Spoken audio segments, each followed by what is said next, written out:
اس کی اچھی طرح دیکھ بھال کرنا، یہ تیرے چچا کی بیٹی ہے۔ سیدہ فاطمہ نے اس بچی کو اٹھا لیا، اتنے میں جعفر آ گئے، کہنے لگے یہ میرے چچا کی بیٹی، اس کی خالہ میری بیوی۔ نبی کریم صلی اللہ علیہ وسلم نے کفالت کے لیے خالہ کے حق میں فیصلہ دے دیا اور فرمایا خالہ ماں کے قائم مقام ہوتی۔ اس بچی کا نکاح نبی صلی اللہ علیہ وسلم نے سلمہ بن ابی سلمہ سے کیا تھا۔ وہ کون تھی؟ ام سلمہ کے بیٹے۔ ام سلمہ کون تھی؟ نبی صلی اللہ علیہ وسلم کی زوجہ میں تھی۔ ٹھیک ہے۔ سیدہ سلمہ نے دعوت اسلام کے آغاز میں بڑے مشکل دن بسر کیے۔ ان کی ہمشیرہ سیدہ اسماء نے اپنے خاوند جعفر کے ہمراہ مشرکین کی ایذا رسانی سے بچنے اور اپنے دین کی حفاظت کی خاطر حبشہ کی طرف ہجرت کر لی، لیکن جب سیدہ سلمہ کے خاوند حمزہ بن عبد المطلب نے اسلام قبول کر لیا تو ان کی آنکھیں ٹھنڈی ہو گئی۔ حمزہ بن عبد المطلب نے کس طرح اسلام قبول کیا، اس کی تفصیلات بیان کرتے ہوئے علامہ ابن ہشام اپنی مشہور اور معروف سیرت کی کتاب میں ابن اسحاق کے حوالے سے لکھتے ہیں کہ مجھے قبیلہ بنو اسلم کے ایک ذہین شخص نے بتایا کہ صفا پہاڑی کے پاس ابو جہل رسول اللہ صلی اللہ علیہ وسلم کے پاس سے گزرا تو اس نے آپ کو دیکھتی اذیت پہنچائی، گالی دی اور برا بھلا کہنے لگا، لیکن رسول اللہ صلی اللہ علیہ وسلم نے کوئی جواب نہیں دیا بلکہ مکمل خاموشی اختیار کی۔ عبداللہ بن جدان بن عمر کی کنیز اپنے گھر میں بیٹھی یہ سب کچھ سن رہی تھی، دیکھ رہی تھی۔ پھر ابو جہل برا بھلا کہہ کر وہاں سے چلا گیا اور کعبہ کے پاس قریش کی ایک محفل میں جا کے بیٹھ گیا۔ تھوڑی دیر بعد حمزہ بن عبد المطلب تیر کمان اٹھائے شکار سے واپس آئے۔ وہ روزانہ شکار کے لیے جایا کرتے تھے۔ شکار سے واپس ہوئے تو گھر میں داخل ہونے سے پہلے بیت اللہ کا طواف کرنے لگے۔ طواف کرنے کے بعد وہ قریش کی محفل میں آئے، وہاں کچھ دیر ٹھہرے، اہل محفل کو سلام کہا اور ان سے بات چیت کی۔ حمزہ بن عبد المطلب قریش کے معزز نوجوان اور سب سے بڑھ کر باروب انسان تھے، یعنی جوانوں میں۔ جب ان کا گزر عبداللہ بن جدان کی کنیز کے پاس سے ہوا تو اس وقت رسول اللہ صلی اللہ علیہ وسلم اپنے گھر واپس جا چکے تھے۔ اس کنیز نے حمزہ بن عبد المطلب سے کہا، اے ابو عمارہ، تیرے بھائی کا بیٹا محمد ابھی تھوڑی دیر پہلے یہاں بیٹھا ہوا تھا۔ اس کے ساتھ ابو الحکم بن ہشام نے یعنی ابو جہل نے بدتمیزی کی، اسے برا بھلا کہا اور مارا بھی۔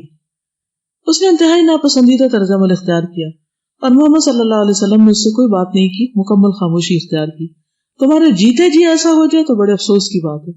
یعنی ایک عورت نے غیرت دلائی کس کو؟ حضرت حمزہ، اور وہ بھی غلام عورت تھی۔ یہ سن کر حمزہ بن عبد المطلب غصے میں آپے سے باہر ہو گئے۔ غضبناک ہو کر ابو جہل کو اس کی حماقت کا سبق سکھانے کے لیے روانہ ہوئے۔ راستے میں کسی کے پاس نہ رکے نہ کوئی بات کی۔ وہ مسجد الحرام میں پہنچے، وہاں ابو جہل چند لوگوں کے ساتھ بیٹھا ہوا تھا۔ جاتے ہی اس کے سر پر اپنی کمان دے ماری، جس سے اس کا سر زخمی ہو گیا، اور غصے سے بپرے ہوئے کہا، ارے کمبخت، تجھے جرأت کیسے ہوئی؟ تو نے میرے جیتے جی میرے بھتیجے پہ ہاتھ اٹھایا؟ اور اس کو گالی دی۔ عقل کے اندھے میں نے اس کے دین کو قبول کر لیا، یعنی اس سے پہلے وہ مسلمان نہیں تھے، اس واقعے نے ان کو مسلمان بنا دیا۔ اب وہی کہتا ہوں جس کا وہ پرچار کرتا ہے، اگر تجھ میں ہمت ہے تو اب اس پر ہاتھ اٹھا اور اسے گالی دے، تیرے پر خشے نہ اڑا دوں تو میرا نام بھی حمزہ نہیں۔ بنو مخزوم کے کچھ لوگ ابو جہل کی مدد کے لیے اٹھے۔ ابو جہل نے انہیں روک دیا اور کہا، واقعی میں نے اس کے بھتیجے کو برا بھلا کہا ہے، جس کی وجہ سے یہ طیش میں، تم خاموشی اختیار کرو۔ پھر حضرت حمزہ نے سچ مچ اسلام قبول کر لیا اور رسول اللہ صلی اللہ علیہ وسلم کے تابع فرمان ہو گئے۔ حضرت حمزہ کے اسلام قبول کرنے پر قریش نے یہ جان لیا کہ اب رسول اللہ صلی اللہ علیہ وسلم مزید معزز اور محفوظ ہو گئے۔ حمزہ بن عبد المطلب ان کی حفاظت کو ترجیح دیں گے۔ قریش محتاط ہو گئے اور ان ریشہ دوانیوں سے باز آ گئے جو سیدنا حمزہ کے اسلام قبول کرنے سے پہلے وہ محمد صلی اللہ علیہ وسلم کے ساتھ کیا کرتے تھے۔ اس سے کیا پتہ چلتا؟ یعنی حضرت سلمہ کو پہچاننا تو یہ دیکھیں کہ وہ کس کی بیوی تھی۔ حضرت حمزہ کی بات اس لیے ہوئی، اور پھر حضرت حمزہ کی پہچان کیونکہ بہت ارلی ایج میں وہ دنیا سے بھی چلے گئے، شہادت ہو گئی ان کی، تو جب تک زندہ رہے تو کیسے زندہ رہے، کس کریج کے ساتھ، کس بہادری کے ساتھ، کس شجاعت کے ساتھ اور کس ولولہ انگیزی کے ساتھ۔ اس واقعے سے کیا بات سیکھی آپ نے، کیا سبق سیکھا؟ ہم بہت سے کام کرنا چاہتے ہیں، کیوں نہیں کر سکتے؟ السابقون الاولون، انہیں میں سے حضرت حمزہ بھی ہے نا، بالکل اول دور میں تو نہیں لیکن مکہ میں ہی مسلمان ہوئے تھے، اور جنگ احد میں جا کر انہوں نے جس طرح جان دی اور جو ان کے ساتھ ہوا وہ سب آپ کے سامنے۔ تو کیوں نہیں کر پاتے؟ کچھ چیزیں ہمیں اچھی نہیں لگ رہی ہوتی، کچھ اچھی لگ رہی ہوتی، کچھ کرنا چاہتے ہیں، کچھ چیزوں سے روکنا چاہتے ہیں۔ جیسے کسی نے مجھ سے کہا کہ آپ نے امر بالمعروف اور نہی عن المنکر کی بات کی ہے، تو بعض اوقات ہم کسی گاڑی میں سوار ہوتے ہیں، وہاں گانے لگے ہوتے ہیں، لیکن ہم کسی کو منع نہیں کر سکتے کیونکہ ہمیں یہ ہوتا ہے کہ وہ ڈرائیور باز نہیں آئیں گے یا ہمیں کچھ برا بلا کہیں گے. لیکن بہت سے لوگوں نے اپنا ایکسپیرینس بتایا کہ انہوں نے بات کی اور انہوں نے یا گانے بند کر دیے یا تلاوت لگا دی یا کچھ اور. تو وہ کون سی کوالٹی جو ہمارے اندر نہیں ہوتی تو ہم کچھ نہیں کر پاتے.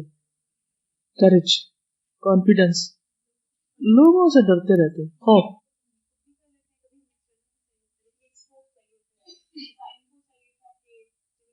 جی بعض اوقات کچھ خیر اندر ہوتی ہے لیکن کوئی ایسا واقعہ ہو جاتا ہے یا کوئی ایسی چیز سامنے آتی ہے تو وہ پردہ پھاڑ دیتا ہے وہ، اور انسان پھر آگے بڑھ جاتا ہے.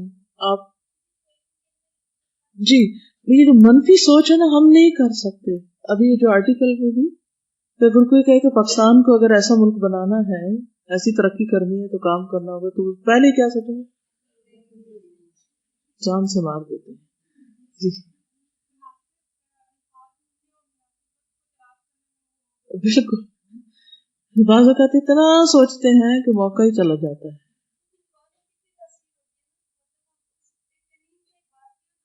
یس شاباش، گڈ پوائنٹ. آپ دیکھیے کہ ایک عورت کی بات کے اندر ایسی تاثیر ہوتی ہے بعض اوقات. وہ ایک غلام عورت تھی اور ایک کنیز تھی، لیکن اس کے دل سے نکلی ہوئی بات تھی. اس نے وہ منظر دیکھا تھا اور وہ منظر اس نے بیان کیا، کسی اور نے نہیں. اور اس بات کا حضرت حمزہ کے دل پہ اثر ہو گیا. جیسے حضرت عمر کو مسلمان کرنے والی قوم تھی. حضرت عمر بھی بہت بہادر انسان تھے نا.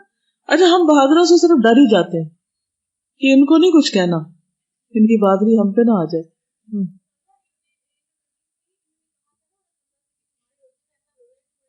تو کنیز میں بھی کتنی کرش تھی کہ تمہارے ہوتے ہوئے ایسا ہو جائے تو کتنے افسوس کی بات ہے. اچھا ایک اور چیز یہ ہوتی ہے کہ بعض اوقات ہمارے ساتھ کچھ ایسی چیزیں ہو جاتی ہیں جو ہمیں ناگوار ہوتی ہیں نا، تو ہم رونا دھونا شروع کر دیتے ہیں کہ ہمارے ساتھ کیوں ایسا ہے. ہمیں نہیں معلوم کہ اس واقعے سے کوئی اور کیا سبق لے رہا ہو اور وہ کتنی خیر کا باعث ہمارے لیے. اب آپ دیکھیے نبی صلی اللہ علیہ وسلم پر زیادتی ہوئی، آپ نے صبر کیا، خاموشی اختیار کی. اللہ نے ایک معمولی سی عورت کے ذریعے حضرت حمزہ کو میسج دیا جو اس مکہ کے بہادر ترین لوگوں میں سے تھے. وہ اٹھے اور جا کے بدلہ بھی لیا اور مسلمان بھی ہو گئے. خیر کس پر پلٹی؟ نبی صلی اللہ علیہ وسلم کو ایک مضبوط سپورٹر مل گیا. ہم کیا کہتے ہیں بس یہ جو ہم کر رہے ہیں نا اسی کے اندر سے کچھ نچڑے، یہیں سے کچھ نکلے.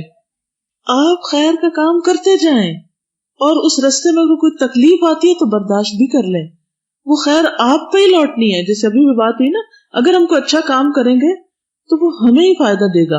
بظاہر وہ یوں لگتا ہے جیسے کسی اور کو فائدہ جا رہا ہے، یہ سارے پوائنٹ فلاں کے کھاتے میں جا رہے ہیں، وہ ہمیں یوز کر رہے ہیں. عام طور پہ ہم اس لیے بھی کوئی کام آگے ہو کے نہیں کرتے، لوگ ہمیں یوز کرتے ہیں، تو ہم کیوں کسی کے لیے کریں؟ کوئی کسی کے لیے نہیں. اگر وہ کر بھی رہا ہے اور اس کو بھی فائدہ پہنچتا ہے تو وہاں سے پھر کسی اور تک جائے گا. لیکن اللہ تو حساب رکھ رہا ہے نا کہ ہماری وجہ سے، ہماری کنٹریبیوشن سے کوئی شخص یا کوئی چیز اس قابل ہوئی کہ وہ آگے بڑھ سکے. جیسے اگر مالک کو بھی فائدہ ہو رہا ہے تو وہ ایک اور فیکٹری لگائے گا، اس فیکٹری میں ہمارے رشتے داروں کو جابز ملیں گی. یہ پازیٹیو تھنکنگ ہے نا. اور نیگیٹو کیا کہ وہ ہمیں یوز کر رہے ہیں، ہم کیوں کام کریں. اس میں دو چیزیں میں دیکھ رہی تھی کہ ایک تو ہم میں صحیح بات کرنے کا حوصلہ نہیں ہوتا، دوسرے میں ہر وقت یہ فکر لاک ہوتی کہ ہمیں نہ کوئی کچھ کہہ دے. حالانکہ ہمیں یہ نہیں پتا ہوتا کہ ہمیں ویسے ہی ہر کوئی کچھ کہہ رہا ہوتا ہے. جس نے جو کہنا ہوتا ہے نا وہ کہہ کے دم لیتا ہے، تو کم از کم بات صحیح کرنی چاہیے. اب جیسے یہ کنیز کی بات میں دیکھ رہی تھی کہ اس نے یہ نہیں سوچا کہ مجھ پہ اس کا کیا اثر پڑے گا یا میرے ہی نہ خلاف ہو جائے کہ میں اتنے بڑے بندے کی شکایت لگا رہی ہوں. اس کا اتنا وہاں پہ اثر و رسوخ تھا. دوسری چیز وہ جو آپ نے آرٹیکل پڑھ کے سنایا، میں اس میں یہ دیکھ رہی تھی وہ جو پاکستانی بندہ تھا جس نے جاوید چودھری کا جو دوست آپ نے بتایا، وہ ہر بات میں یہ پوچھا تھا کہ آپ کو اس سے کیا ملتا ہے. ہماری جو نفسیات کا وہ نازل لگائے نا ایزوڈیشن کہ یہ چیز ہمیں اس سے کیا ملتا ہے. اور جب تک یہ چیز نہیں نا ہوگی سیلف لیس ہو کے صحیح بات کرنے کا حوصلہ. میں ہمیشہ سوچتی ہوں کہ جب دین کی بات آتی ہے ہماری کریٹیوٹی، ہماری صحت، ہماری ہمت، ہر چیز ڈاؤن ہو جاتی ہے. جب پرسنل انٹرسٹ آتا ہے تو ساری چیزیں باہر آ جاتی ہیں. سب کچھ کر لیتے ہیں ہم کیونکہ پرسنل انٹرسٹ ہے نا، ذات کو تسکین مل رہی ہے. تو جب تک ہم اپنی ذات سے نہیں نکلیں گے نا اور بڑے فائدے کے لیے کام نہیں کریں گے تو کام نہیں ہو سکتا. آپ کو بھی فائدہ تبھی ملے گا جب آپ صرف ذات کے لیے نہیں دین کے لیے کریں گے، کیونکہ انما الاعمال بالنیات. آگے چلتے ہیں. سیدنا حمزہ بن عبد المطلب کے اسلام قبول کرنے کے حوالے سے یہ بھی سیرت کی کتابوں میں ہے کہ وہ فرماتے ہیں کہ میں نے غصے میں آ کر یہ تو کہہ دیا کہ میں وہی کہتا ہوں جس کا پرچار محمد کرتے ہیں صلی اللہ علیہ وسلم، لیکن جب میرا غصہ ٹھنڈا ہوا تو مجھے شرم سی محسوس ہوئی، لوگ میرے بارے میں کیا سوچیں گے کہ میں نے اپنے آباء و اجداد کے دین کو ترک کر دیا۔ شیطان ہمیشہ آتا ہے سیکنڈ تھاٹ لے کے۔ میں شکوک و شبہات کی دلدل میں پھنس گیا، میری نیند جاتی رہی۔ پھر میں کعبہ کے پاس آیا، اللہ تعالیٰ سے گڑ گڑا کے دعا مانگی کہ حق کے لیے میرا سینہ کھول دے۔ یہ بھی بڑی انسانی نفسیاتی کیفیت ہے کہ بعض اوقات انسان ایک دعویٰ کر بیٹھتا اور جب عمل کی باری آتی ہے تو شیطان پیچھے کر دیتا نا، لیکن جو سچا انسان ہوتا ہے پھر وہ اپنے کال سے نہیں پھرتا، وہ اس کشمکش سے باہر نکلنے کے لیے پھر اللہ کی مدد حاصل کرتا ہے، سہارا لیتا ہے، دعا کرتا ہے۔ یہی چیز یہاں کہ میرے سینہ کھول دے، میرے دل سے شک و شبہ ختم کر دے۔ میں اپنی دعا سے فارغ ہوا کہ باطل چھٹ گیا، میرا دل یقین سے معمور ہو گیا۔ اسی لیے جب آپ کوئی کام کرنے لگے ڈیسیژن لے لیں تو پھر استخارہ کریں، پھر اللہ تعالیٰ آپ کو رہنمائی دے دے گا۔ میں رسول اللہ صلی اللہ علیہ وسلم کے پاس گیا اور اپنی حالت کے بارے میں بتایا تو آپ نے میری ثابت قدمی کے لیے اللہ سے دعا کی۔ دیکھیے جتنا بھی کوئی بڑا کام کرنے جا رہا ہو، یہ کوئی بھی طرح طرح کی رکاوٹیں ہوتی ہیں، نفس کی رکاوٹ، شیطان کی رکاوٹ، اور پھر اور بھی آگے ماحول کی رکاوٹیں، تو اس کے لیے دعا بھی ضروری ہوتی ہے۔ ہم لوگ فوراً ایک ویکنیس کا شکار ہو جاتے ہیں، ہاں یہ فلاں دین کی طرف آ کے اب تو آپ دیکھنا کیا ہوتا ہے، وہ بیچارے کو نظر ہی لگ جاتی، وہی بیٹھ جاتا ہے، کیونکہ ہم پھر پرسن بیس بات کر رہے ہوتے ہیں نا، اللہ کو بھول جاتے ہیں۔ ہمیشہ اللہ سبحانہ وتعالیٰ کو یاد رکھنا چاہیے کہ اللہ کی دی توفیق سے، اور اللہ تمہیں مزید استقامت دے۔ کوئی کتنا بھی اچھا کام کرے تو ساتھ ہی دعا دے کہ اللہ اور زیادہ کرنے کی توفیق دے، صرف تعریف کر کے نہ چھوڑ دے۔ جب سیدنا حمزہ نے اسلام قبول کیا تو یہ اشعار کہے، حمدت اللہ حین ہدا فؤادی الی الاسلام والدین الحنیف لدین جاء من رب عزیز خبیر بالعباد بهم لطیف اذا تلیت رسائلہ علینا تحدر دمع باللب الحصیف رسائل جاء احمد من ہداها بآیات مبینۃ الحروف۔ میں نے اللہ کی تعریف کی جب اس نے میرے دل کو اسلام اور دین حنیف کی ہدایت نصیب کی، وہ دین جو غالب رب کی طرف سے آیا، وہ رب جو اپنے بندوں سے بڑا باریک بینی کے ساتھ باخبر ہے۔ جب اس کے پیغامات ہمیں پڑھ کر سنائے جاتے ہیں تو عقل مند کے آنسو بہنے لگتے ہیں، عقل مند روتے ہیں۔ ایسے پیغامات جو محمد صلی اللہ علیہ وسلم واضح آیات کے ساتھ لے کر آئے ہیں، یعنی دلائل کے ساتھ لائے ہیں۔ سیدہ سلمہ اپنے خاوند سیدنا حمزہ کے ساتھ اسلام کے سایہ دار آنگن میں سعادت کے جام نوش کرتے ہوئے زندگی بسر کر رہے تھے۔ حضرت حمزہ ابھرتے ہوئے شہزور جوان رعنا تھے، اسلام قبول کرنے کی وجہ سے ان کے روب دبدبے اور وقار میں بے پناہ اضافہ ہو گیا۔ یہی وجہ ہے کہ ابو جہل باوجود جب سیدنا حمزہ نے اسے زخمی کیا تو اسے بالکل خاموشی اختیار کر لی اور کوئی بات نہیں کی۔ اسلام نے سیدنا حمزہ کی طاقت، روب اور دبدبے میں بے پناہ اضافہ کر دیا تھا، اور جو لوگ ان کو ایک کے مقابل سمجھتے تھے اب 1000 کے برابر جانتے تھے، کیونکہ ایمان جو ہے وہ انسان کو اور بہادر کر دیتا ہے۔ اب ان کی ہجرت ہوتی ہے مدینہ کی طرف۔ جب اللہ سبحانہ وتعالیٰ نے اپنے رسول مقبول صلی اللہ علیہ وسلم کو مدینہ منورہ کی طرف ہجرت کرنے کی اجازت دے دی تو حضرت سلمہ بھی اپنے خاوند حضرت حمزہ کے ساتھ مدینہ منورہ کی طرف ہجرت کر گئی۔ رسول اللہ صلی اللہ علیہ وسلم نے مدینہ پہنچنے کے بعد سب سے پہلا کام مسجد نبی کو تعمیر کرنے کا کیا، اور اس کے ساتھ ازواج مطہرات کی رہائش کے لیے حجرے تعمیر کیے۔ پھر غزوہ بدر ہوا، اس میں سیدنا حمزہ نے حیرت انگیز کارنامے سر انجام دیے۔ جنگ بدر میں بہت سے سرکردہ مشرکین تحقیق کر دیے، جن میں شیبہ بن ربیعہ سر فہرست تھا۔ پھر حضرت علی بن ابی طالب اور سیدنا حمزہ نے مل کر عتبہ بن ربیعہ کو قتل کیا، جسے عبادہ بن حارث نے زخمی کیا تھا۔ جنگ بدر میں مسلمانوں کو فتح نصیب ہوئی۔ قریش کے 70 سرکردہ قائد تحقیق کر دیے گئے، 70 کو گرفتار کیا گیا، اور قریش نے یہ ٹھان لی کہ جنگ احد میں اپنے مقتولوں کا بدلہ لیں گے۔ ہند بن عتبہ کے باپ، چچا اور بھائی کو جنگ بدر میں قتل کر دیا گیا تھا۔ اس نے وحشی بن حرب نامی غلام کو بھاری انعام کا لالچ دے کر اس بات پر آمادہ کیا تھا کہ اگر وہ میرے باپ، چچا اور بھائی کے بدلے میں حمزہ بن عبد المطلب کو قتل کر دے تو اسے منہ مانگا انعام دوں گی۔ وحشی بن حرب نیزے کو استعمال کرنے کا بہت ماہر تھا۔ وہ انعام کے لالچ میں آخر میدان جنگ میں اترا اور حضرت حمزہ کی حرکات و سکنات کو بڑی گہری نظر سے دیکھنے لگا، یعنی اس کا اور کوئی کام نہیں تھا، وہ ایک ہی شخص کے پیچھے تھا۔ اس نے دیکھا کہ حضرت حمزہ مشرکین کے پکچے اڑا رہے۔ جب وہ لڑتے ہوئے اس کی زد میں آئے تو اس نے پورے زور سے نیزہ مارا، جو حضرت حمزہ کے پیٹ میں پابست ہو گیا۔ اسی سے وہ شہید ہو کر زمین پر گر پڑے۔ اسی وقت ہند دوڑی آئی جب اسے پتا چلا کہ وہ شہید ہو گئے۔ اس نے حضرت حمزہ کا پیٹ چاک کیا، ان کا جگر نکالا، چبا کے تھوک دیا۔ پھر ہند نے حضرت حمزہ کا مسئلہ کیا، یعنی ناک کان کاٹ ڈالے. جب رسول اللہ صلی اللہ علیہ وسلم نے حضرت حمزہ کی لاشیں کو دیکھا تو آپ بہت غم زدہ ہوئے. حضرت سلمہ نے عدت گزاری. جب عدت پوری ہو گئی تو ان کے ساتھ شداد بن حارث اللیثی نے شادی کر لی اور ان سے ایک بیٹے کو جنم دیا جس کا نام عبداللہ بن شداد رکھا گیا، اور یہ بہت فقیہ اور محدث بنے. سیدہ سلمہ نے اللہ تعالیٰ اور رسول مقبول کی اطاعت میں مشغول رہتے ہوئے زندگی بسر کی اور پھر اپنے خالق حقیقی سے جا ملی. اللہ تعالیٰ ان پر اپنی رحمت کی بارش برسائے. چند باتیں اور ان کے بارے میں. حضرت حمزہ کی شہادت کا تو آپ نے پڑھا کہ صرف نیزہ لگ کے شہید نہیں ہوتے بلکہ ان کا اندر کی سب چیزیں بھی چبائی گئی اور پھر ان کے کان ناک وغیرہ اور باقی اعضاء کاٹ دیے گئے. لیکن یہ دنیاوی طور پر سب صدمہ تھا.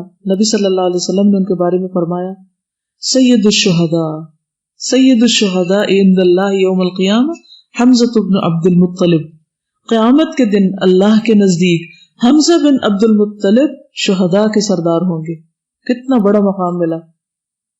دنیا میں اگر اللہ کی خاطر انسان کو کسی قسم کی کوئی تکلیف یا نقصان برداشت کرنا پڑے تو اللہ تعالیٰ اس کا بہترین اجر اور بہترین صلہ عطا فرماتا ہے. غسیل الملائکہ. نبی صلی اللہ علیہ وسلم نے فرمایا میں نے فرشتوں کو دیکھا کہ وہ حمزہ بن عبد المطلب اور حنظلہ بن راہب کو غسل دے رہے ہیں. حضرت حمزہ حضور صلی اللہ علیہ وسلم کے رضائی بھائی بھی تھے، یعنی چچا تو تھے ہی لیکن بھائی بھی تھے، دودھ شریک بھائی. نبی صلی اللہ علیہ وسلم کے نزدیک ایک پسندیدہ نام تھا ان کا، یعنی ان کا نام جو تھا پسندیدہ ناموں میں سے تھا. جابر بن عبداللہ کہتے ہیں کہ ایک آدمی کا بچہ پیدا ہوا، لوگ کہنے لگے اس کا نام کیا رکھے؟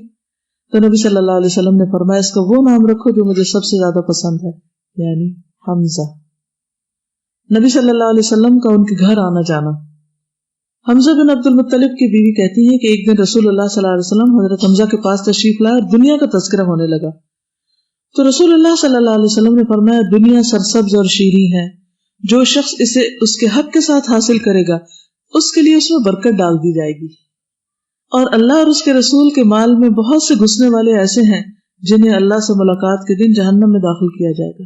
یعنی وہ ان کا حق نہیں لیکن وہ ناحق اس مال کو لے لیتے ہیں. جب حمزہ بن عبد المطلب مدینہ تشریف لائے ہجرت کے بعد تو انہوں نے بنو نجار کی خاتون خولہ بنت قیس سے شادی کی. رسول اللہ صلی اللہ علیہ وسلم حمزہ سے ملاقات کے لیے خولہ کے گھر جاتے. خولہ احادیث بیان کرتی، وہ کہتی ہے کہ ایک مرتبہ رسول اللہ صلی اللہ علیہ وسلم ہمارے پاس تشریف لائے. میں نے عرض کی یا رسول اللہ مجھے معلوم ہوا کہ آپ فرماتے ہیں قیامت کے دن آپ کا ایک حوض ہوگا جس کی مسافت فلاں علاقے سے فلاں تک ہوگی. آپ نے فرمایا یہ بات صحیح ہے اور اس سے سیراب ہونے والوں میں میرے نزدیک سب سے زیادہ محبوب تمہاری قوم ہوگی. خولہ کہتی ہیں پھر میں نبی صلی اللہ علیہ وسلم کی خدمت میں ایک ہنڈیا لے کر حاضر ہوئی جس میں روٹی یا حریرہ تھا.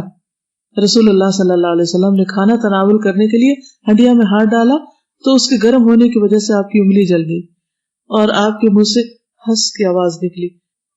فرمایا اگر ابن آدم کو جب ٹھنڈک کا احساس ہوتا ہے تو بھی سی کرتا ہے اور جب گرمی کا احساس ہوتا تب بھی سی کرتا ہے. یہ بہت نیچرل ریئیکشن ہوتا ہے نا یہ. اور حضرت حمزہ کو جو مارا گیا تھا نا نیزہ، وہ ایک طرف سے جا کے دوسری طرف سے نکل گیا تھا. اتنا شدید وار تھا، بہت قریب سے اس نے مارا تھا. حضرت انس سے مروی ہے کہ رسول اللہ صلی اللہ علیہ وسلم حضرت حمزہ کی نعش مبارک کے پاس آ کر کھڑے ہوئے، دیکھا ان کی لاش کا مسئلہ کر دیا گیا تھا. آپ نے فرمایا اگر یہ بات نہ ہو کہ ان کی بہن صفیہ سے برداشت نہ ہوگا تو حمزہ کی نعش کو ایسے ہی چھوڑ دو حتیٰ کہ اسے درندے اور پرندے کھا جائیں، پھر یہ ان کے پیٹوں ہی سے محشر میں آئے. یعنی ایسی موت بھی اور اس طرح چلے جانا بھی کوئی نقصان کا سودا نہیں اگر اللہ کے راستے میں.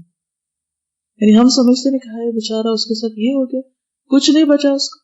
کہا کہ اگر ان کے رشتہ دار یہ برداشت نہیں کر سکیں گے ورنہ ان کو یہ اعلیٰ مقام ملے. پھر آپ نے ایک چادر منگوا کر اس میں انہیں کفنایا. جب چادر سر پہ ڈالی جاتی تو پاؤں کھل جاتے، جب پاؤں پہ ڈالی جاتی تو سر کھل جاتا. لیکن یہ شہیدوں کے بھی سردار ہوں گے. آخرت میں اتنا بڑا مقام. دنیا کی کوئی بھی چیز کم ہو جائے تو کیا ہوا، جان چلی گئی، جسم مست کر دیا گیا، کفن پورا نہیں ملا، کچھ کھویا. کیا کھویا؟ کیا وہ بیچارے تھے؟ ہم ایسی چیزوں پہ اپنے آپ کو بیچارہ سمجھنے لگتے ہیں. ہمارے پاس یہ نہیں ہے وہ نہیں ہے. وہ سب سے زیادہ کامیاب تھے، الفوز العظیم کو پا گئے. شداد جو تھے جن سے پھر ان کی اہلیہ نے شادی کی تھی بعد میں، یہ نبی صلی اللہ علیہ وسلم اور ابو بکر رضی اللہ تعالیٰ عنہ کے ہم زلفی تھے، کیونکہ ان کے نکاح میں سلمہ بنت امیس گئی تھی۔ ان کے سسر الحاد بہت مہمان نواز تھے۔ الحاد کا نام اسامہ بن عمر تھا۔ ان کو الحاد اس لیے کہا جاتا تھا کہ رات کو آگ جلاتے تھے۔ الحادی بھی ایک جگہ آتا ہے تاکہ جو راستے سے گزر رہا وہ روشنی دیکھ کر مہمان نوازی کے لیے آ جائے، یعنی فائدہ پہنچانے کے لیے۔ ان کے شوہر سے مروی کچھ احادیث بھی ہیں حضرت شداد سے روایت کرتے ہیں کہ ایک مرتبہ رسول اللہ صلی اللہ علیہ وسلم ظہر یا عصر میں سے کسی نماز کے لیے باہر تشریف لائے تو حسن یا حسین کو اٹھائے ہوئے تھے، یعنی آپ صلی اللہ علیہ وسلم، تو آپ آگے بڑھے اور انہیں ایک طرف بٹھا دیا اور نماز کے لیے تکبیر کہہ کے نماز شروع کر دی۔ دوران نماز جب آپ سجدے میں گئے تو خوب طویل کیا، میں نے درمیان نماز سر اٹھا کر دیکھا تو ایک بچہ حضور کی پشت پہ سوار تھا، اتنا لمبا سجدہ کیا، اٹھ کیوں نہیں رہے؟ تو انہوں نے ایسے کر کے دیکھا، میں یہ دیکھ کے دوبارہ سجدے میں چلا گیا۔ جب حضور صلی اللہ علیہ وسلم نماز سے فارغ ہوئے تو لوگوں نے عرض کیا، یا رسول اللہ آپ نے اس نماز میں بہت لمبا سجدہ کیا، ہم سمجھے شاید کوئی حادثہ پیش آ گیا، ختم تو نہیں ہو گئے، یا آپ پر وحی نازل ہو رہی ہے، یعنی گمان ہر طرف جاتے ہیں۔ آپ نے فرمایا ان میں سے کچھ بھی نہیں ہوا، البتہ میرا بیٹا میرے اوپر سوار ہو گیا تھا اور میں نے اسے اپنی خواہش کی تکمیل سے پہلے جلدی میں مبتلا کرنا اچھا نہ سمجھا۔ بچوں کو ٹائم دینا چاہیے، ہم ذرا سی بات بتاتے ہو نہیں کرتے تو ہم جلدی کیوں نہیں کر رہے، فوراً کرو، ابھی کر لو۔ آپ نے نماز لیٹ کر دی، یہ اپنا ٹائم لے لے۔ ہم میں سے کتنوں میں یہ پیشنس ہے کہ ان کو یہ ٹائم دیتے، اچھا کر لو کوئی بات نہیں۔ ان کا بیٹا جو عبداللہ بن شداد تھے، جو حضرت سلمہ کے جو بیٹے تھے، یہ امام اجلی اور خطیب بغدادی کہتے ہیں کہ یہ کبار اور ثقہ تابعین میں سے تھے، فقیہ اور کثرت سے حدیث روایت کرنے والے تھے، محدث تھے۔ اور پھر ان کے اساتذہ کرام یہ جن سے انہوں نے روایات کی وہ پہلے تو ان کے اپنے والد، پھر حضرت عمر، پھر طلحہ، معاذ، عباس ابن مسعود، ابن عباس، ابن عمر، عبداللہ بن جعفر، اور یہ خالائیں اسما بنت امیس، میمونہ رضی اللہ تعالی عنہا اور ان کی بہن، اور حضرت حمزہ کی بیٹی حضرت عائشہ اور حضرت ام سلمہ، ان سب سے انہوں نے روایت کیا ہے۔ پھر کتب ستہ کے راوی بھی ہیں۔ عبداللہ بن شداد سے مروی ہے کہ میمونہ رضی اللہ عنہا نے کہا کہ نبی صلی اللہ علیہ وسلم چھوٹی چٹائی پر نماز پڑھا کرتے، جس سے پتہ چلتا ہے مصلی بچھایا جا سکتا ہے۔ پھر اسی طرح عبداللہ بن شداد کہتے ہیں، ان سے یعنی جو بیٹے تھے ان کے، ان سے روایت ہے، حضرت عائشہ نے بیان کیا کہ رسول اللہ صلی اللہ علیہ وسلم نے مجھے حکم دیا کہ نظر بد لگ جانے پر معوذتین سے دم کر لیا جائے، یعنی یہ دو صورتیں بھی کافی ہو جاتی ہیں۔ ان کی بیٹی سے بھی احادیث مروی ہیں۔ عبداللہ بن شداد حمزہ رضی اللہ عنہ کی بیٹی سے روایت کرتے ہیں، یہ عبداللہ کی ماں کی دودھ شریک بہن ہے۔